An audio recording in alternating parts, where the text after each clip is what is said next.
আসসালামু আলাইকুম। আজকে আর একটা ভিডিও নিয়ে চলে এলাম। দেখতে পাচ্ছেন আজকে পুকুরে মাছ মারছিলাম, সব রেণু পোহনা। দেখতে পাচ্ছেন কীভাবে মাছ ধরা হয় পানতে নেমে। আজকে বাটা, মিড়কে, সিলভার, ব্রিগেড, ভাঙন সব ধরনের মাছ আজকে বিক্রয় করা হলো। দেখতে পাচ্ছেন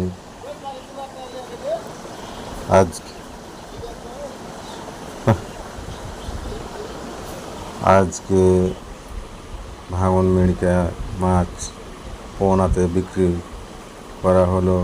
দেখতে পাচ্ছেন জেলেরা কীভাবে পানতে নেমে আছে, আমিও পানতে নেমে আছি। দেখতে পাচ্ছেন অনেক পানি, মাছ উঠাতে ঝামেলা হচ্ছে। দেখতে পাচ্ছেন